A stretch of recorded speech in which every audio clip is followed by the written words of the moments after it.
Hi, everyone. Welcome to Sudbury Interviews. Today we have Dani Starr. He's a musician here in Sudbury and plays gigs locally. Before we begin, you can find us on Sudstown and join the conversation. Hi, Dani. How are you?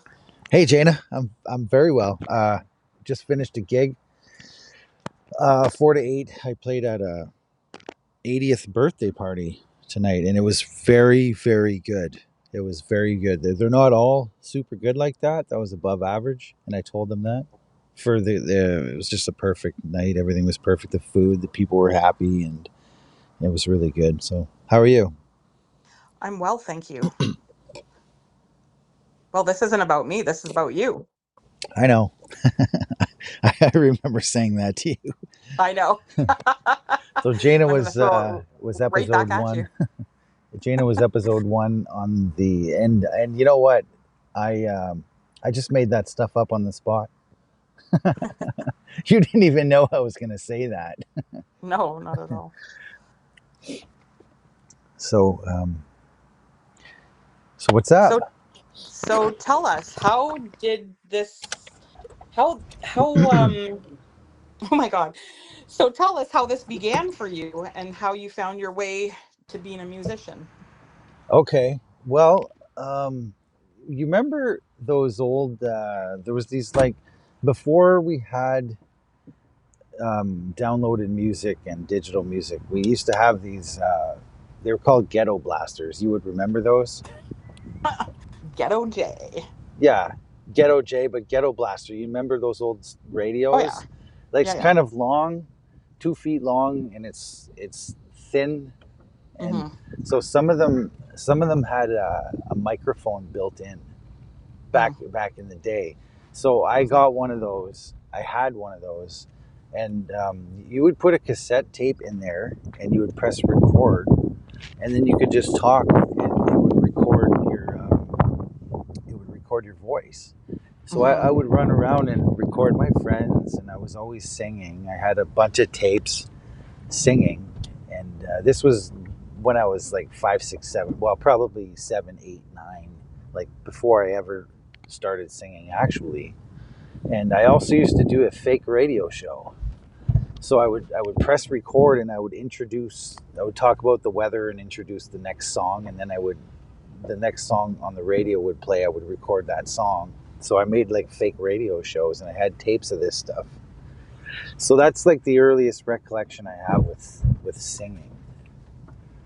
And but I still didn't know that I was going to be a musician at that point. So after we moved away from Minnow Lake, because that's where I lived up until grade 7, we moved to Hanmer, and then I made friends right away, and I met this guy. I'm not going to say his name for privacy reasons, but we're still friends to this day. And he had a guitar. They had a few guitars there. His brother had a Flying V guitar, and he had this old um, Fender guitar, and his dad was in a band like his for 20 years.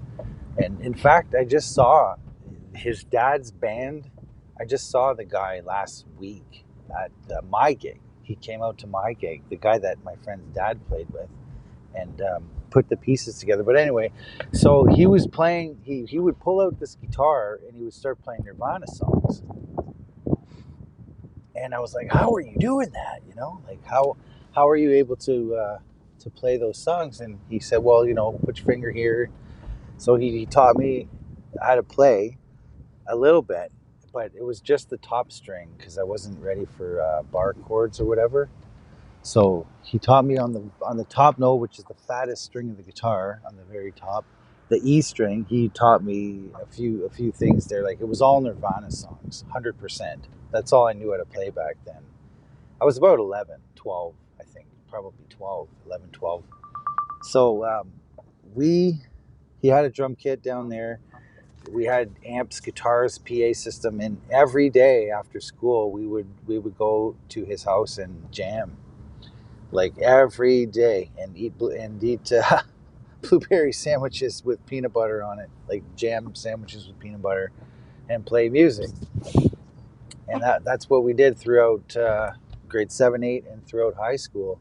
And then when we got to high school, um, I was encouraged to join the high school band, which was called the Comité Spectacle. That's Horizon, Horizon High School in Valcarin. And I didn't know my notes, A, B, C, D, all that. I didn't know any of that yet. I just knew how to play. So I was a bit worried I wasn't going to get in. But obviously I got in. And that's when I started singing, I guess, publicly.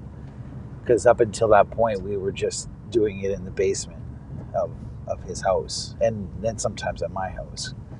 And so I learned all my notes through high school, and then that's very, very valuable thing to know. I mean, I don't think you can get very far without at least knowing that your notes, what notes to play, like G. And most songs, you just need a couple of notes and you can get by. So, and then, through high school, wrote a bunch of songs. We wrote the theme song. I wrote the theme song for me and my buddy did for the school. And they would play it on the radio show every morning, like every school day in the morning. They would play our song, and we played it live for the school. Like we did a talent contest in the school. We won first place for that. We won $50 each, and I thought that was a lot of money at the time. It seemed like it, and it just sort of evolved basically from there. It evolved, and then the story of my first gig, my first paid gig, is a really good story because I had to be really persistent to get that gig. So like we lived out in Hanmer, and at that time there was the cousin Vinny's restaurant used to be called Buddies. Did you ever hear of that? I did not. I Yeah, learned something new. yeah, it was called Buddies.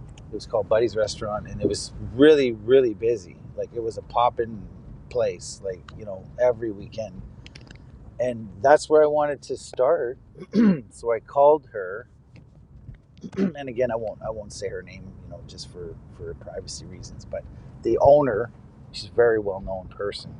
I called her up on a Monday, and I said I want to come play. I'm going to bring all my stuff, and you don't have to pay me. And she's like, F off, I don't know you, click.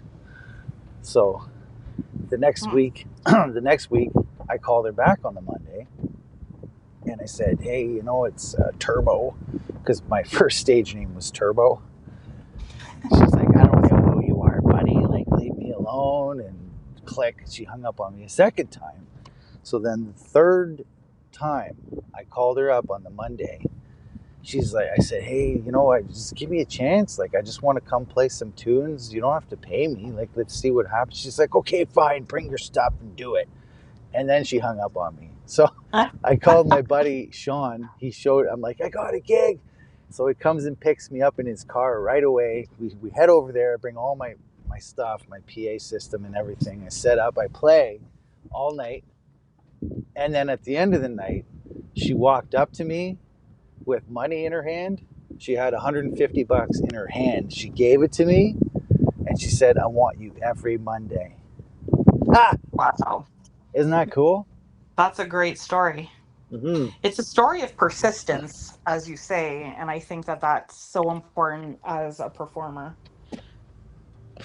Yeah, well, and then she moved me to Tuesdays, which was a little more busy, and then it was Thursdays, and then she put me in on weekends, and I was playing the weekend spots. I used to open up for Johnny Williams' band. He has a different stage name now, Johnny Rock.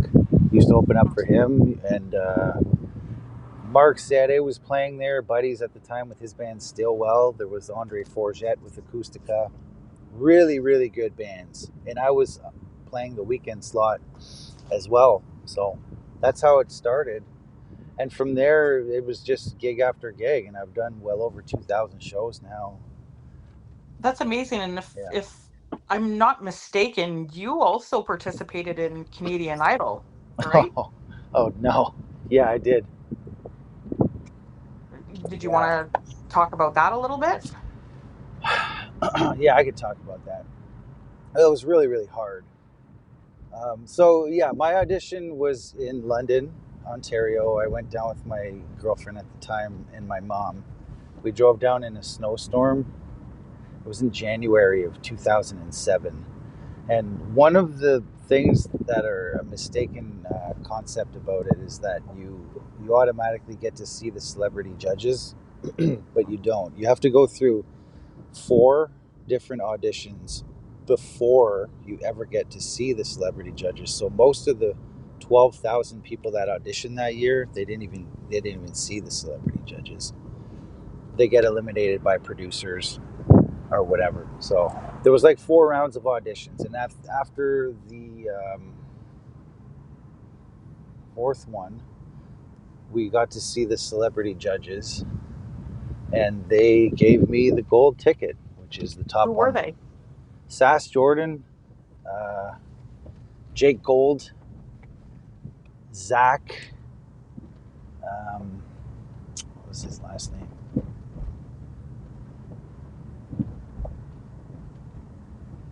Werner, Zach Werner, and Farley Flex. So there was 4 of them, and they signed my my idol badge too. I still have those things. They gave me the gold ticket. That's amazing. So the gold ticket is the top 100 in Toronto, which was in June of that year. So that was January. We weren't allowed to tell anybody that we weren't allowed to tell anybody anything really about the show. We had to sign documents, confidentiality, because nothing was coming out yet on TV. Right. So the top 100 was in Toronto. They flew us there, flew us back. They put us in a hotel downtown, the Fairmont Royal York Hotel downtown. Everything was paid, the food. But it was really, really hard. And I was happy to leave when I did, because we didn't sleep at all. It was 5 days straight. So the first day you arrive, and then at 11 o'clock at night on the first day, we're all sitting in the studio auditorium all day watching everybody rehearse. So you watch all the others and they watch you, and the celebrity judges are sitting like at the front. That's how they film the show. It's kind of like they still do it like that now on the other shows, not Canadian Idol, because that doesn't exist anymore. But on the other shows, you know how the judges are at the front and the crowd in the back? Well, that was all of the top 100 singers like us. And so then it was 11 o'clock at night, and they said, okay, everybody, here's a CD. Everybody's going to get a CD. And you have to pick a song off of this CD. And tomorrow's group day. So you have to find a group, 3 or 4 people to sing with. And you have to rehearse all night long with one of the songs on this CD. And there was like 12 songs on there. So you had to pick one and put it all together with a group. And on top of that, you don't know anybody either. So you're scrambling around trying to find people to sing with, and everybody's doing that. So we were up all night, and we were rehearsing. We picked Doobie Brothers, Listen to the Music. That's the song that we sang for group day. The first day was solo auditions. I made it through that day. The second day was group.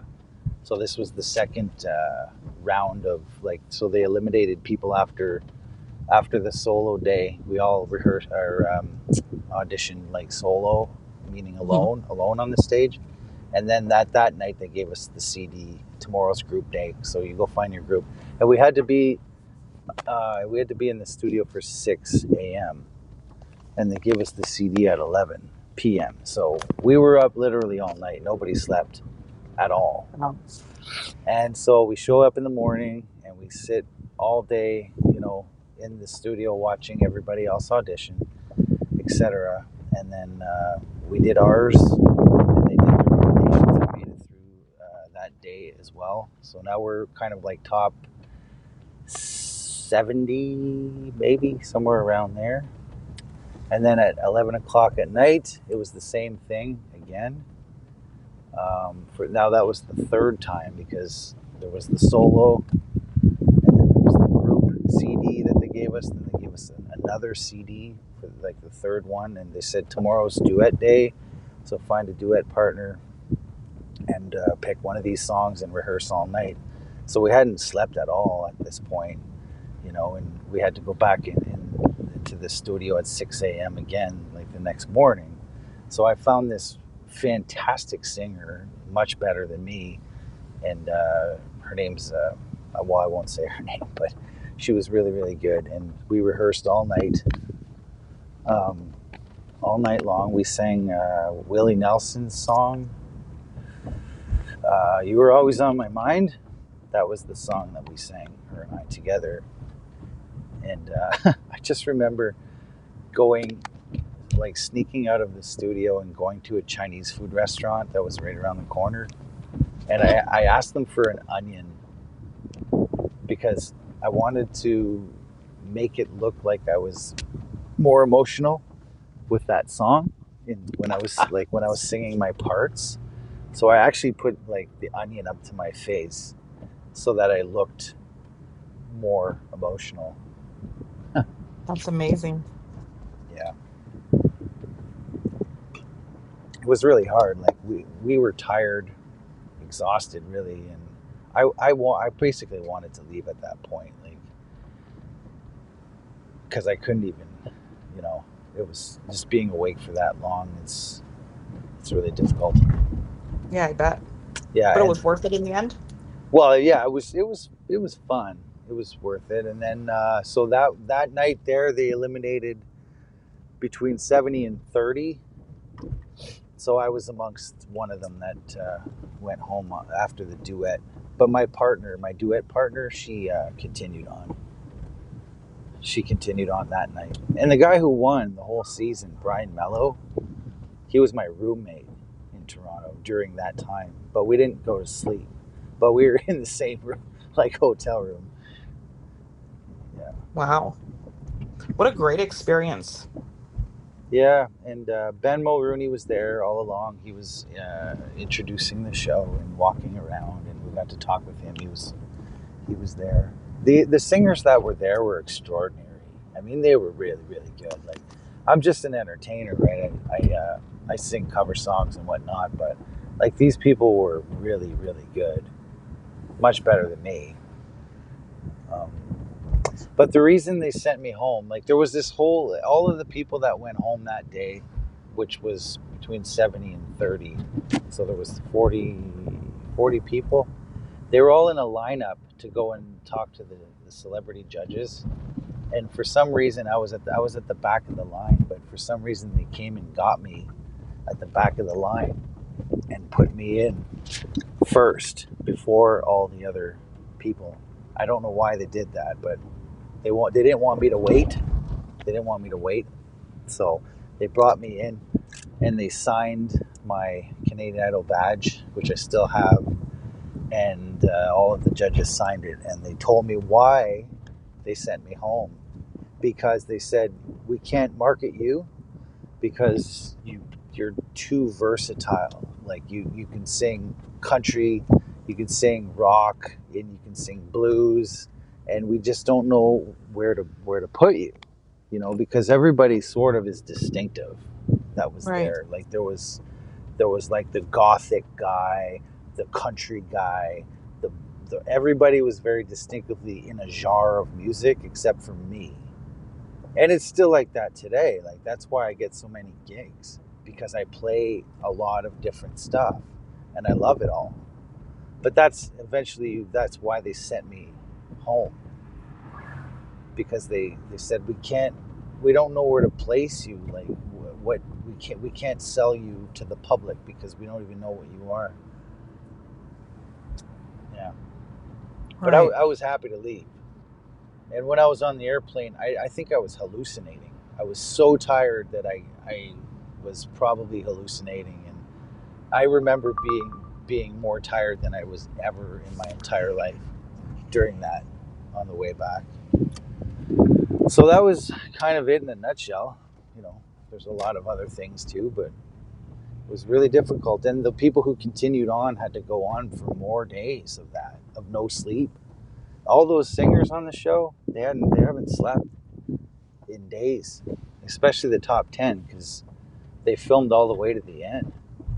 And I wasn't allowed to go home and tell anybody about who was there, who was eliminated. Like, it was all confidentiality. And my friends knew that I went, but they're like, so who's still in there? And they wanted to know. I said, I'm sorry, I can't tell you anything. So Well, that's all great. That sounds fantastic. What a great experience.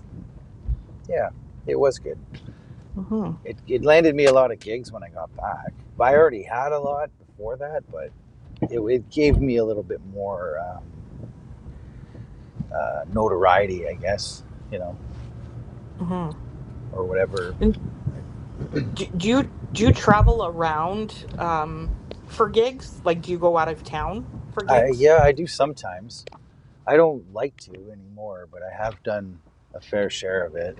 I Hmm. actually just went like 3 weeks ago to halfway to Timmins for a couple of gigs. I went Oh, twice. really? Yeah, I went twice in the same week Oh, wow. to do it. So, To the same place? yeah, yeah, same place. Like, they have a big company out there, and they wanted to increase the morale of the workplace. So Okay. they brought in live music twice in the same week, two different shifts. It was like 800 people in a cafeteria. Wow. It was pretty different. Yeah, Yeah, I bet. Well, that's and wonderful. there was another odd gig that I did too in Chelmsford in the grocery store out there, the Independent. You sang in a grocery store? Yeah, I sang in the produce section of a grocery store right by the tomatoes. Yeah, my That's friend so cool. friend of mine out there, she said, "Hey, I got us a gig. It's we're gonna go sing, in the grocery store." And people were walking through the door, and there's this live band playing. Buy the tomatoes? Yeah, exactly.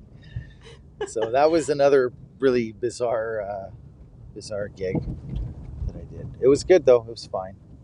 Went well. Christmas That's songs. it was Christmas songs? Yeah, it was Christmas time. That's very nice. I have another question for you. So, do you have any CDs? Have you made any CDs? Yeah, I put out one album in 2011. It was recorded Hmm. in 2010.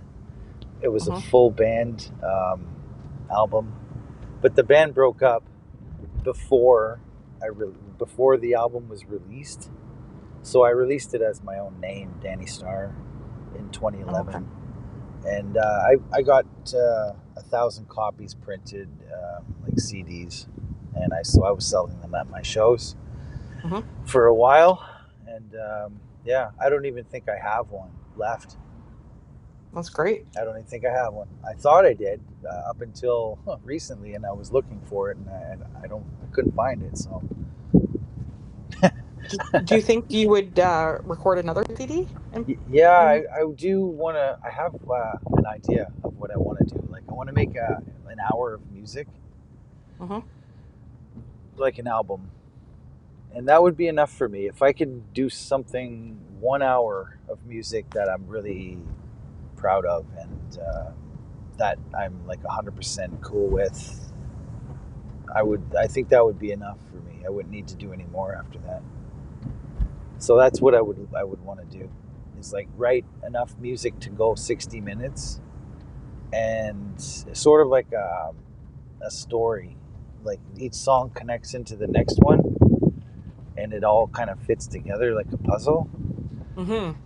And it's going to be light body kind of, a lot of harmonies, vocal harmonies, and good instrument, like good acoustical music and solos, like just something that's really good, you know, the catchy, like the Beatles kind of, but with my own influences. That's Right. how I see it being. And Sounds then great. I'd be ready to hang up the skates after that. Really? Yeah, because I know I didn't do enough recording yet, because I've been playing live all for these 20 years, more than 20 years now. I've been doing shows live, and it takes your creative energy to do that. And usually when bands go on tour, they don't record. They take time off to record. So trying to do both is it's hard because you get um, musically tired. I guess it happens to me. It probably happens to everyone a little bit. You sort of you use up your musical um, energy, and then it needs time to recharge. You know, so if you're playing Hmm. like a lot of shows, I find it hard to do. Like the other week, I had 5 in 1 week, which I used to do in my 20s like quite easily, but now it's just not as easy to do it anymore because I find like I need time to recharge my batteries. So I think in order for me to record that music of my own, I would need to stop gigging and give it some time so that I could put my creative energy into that. Right. Into solely recording. Yeah, yeah, and not gigging, not playing Right. live. Oh, well, that makes sense. Yeah, I'm gonna do it. I hope to do it some as soon as I can, but I never. I keep taking gigs, so I would have to actually make a decision. Okay, I'm not taking any more gigs after this date. Hmm. Which is hard for me to do. Like, it's hard. Right. It's hard to say no because it's almost like it's a compulsion or something. Right. But it's something I love to do as well. But it's just I find I don't really say no to gigs unless they're out of town. I don't want to do it. It's too far. Or, you know. But like you would prefer to stick around Sudbury. Yeah, I don't even have to go out of town. Like there's so many gigs here. Well, that brings me to my next question. It's perfect timing. What is one thing you feel would make Sudbury greater? That's funny. Um, I would, we could start off with just put a roller coaster over top of downtown. You know, and then when the money's going to fall out of people's pockets, it's going to help the homeless people. Right. Great strategy. Yeah, I think we need more fun. Um, just more fun, but like the homeless situation is a complex issue. I have no idea about anything about that, like how to fix that. But I do know that we need to have fun in life and we need to laugh and we need attractions. Like we need roller coaster. Like we need a bakery on every corner. Right. Just more. I don't know because I went to France and it was a lot of fun being there. So, You enjoyed your time in France? well, I happened to be there during the Paris terrorist attacks, so I didn't Oh, wow. enjoy it for that reason. But I observed the culture, like because I was there for a few weeks, and I observed the culture of how they are, how they live, and it's not at all like what's here. It's very different. They're more civilized. They're more. It's a more older civilization. They're older, Hmm. so and they've had wars on their own land, which we haven't. So they're Right. they're more like developed. I find in Hmm. everything, in everything. Yeah. And speaking of more fun, I would wholeheartedly agree with that statement. One thing that I've noticed personally about Sudbury is that Sudbury doesn't have any outside pools. Did you know that? And in down south, in like Toronto, even Brantford, they have outside pools for children and families. We have splash pads, but we don't have those outside pools that the southern regions have. And I mean, that's something that I would love to see in Sudbury. That's just my opinion. Yeah, and they also have those in Halifax. When I went there, the outside pools, Yeah. It was a great idea. They had this huge park in the middle of the city, like 4 baseball fields and 4 soccer fields, and there's Yeah. outdoor swimming pools and tracks, and it was just incredible. So I agree with that. Yeah, outdoor pool, that'd be super Yeah. fun. Some water slides, like just fun Yeah. stuff. Oh, yeah. I briefly lived in Toronto back in 2006 to 2007, 2005 to 7. And yeah, we went to outdoor pools often. It's very nice, especially for young children, teenagers. It's a wonderful idea. Well, we're at the 30-minute mark.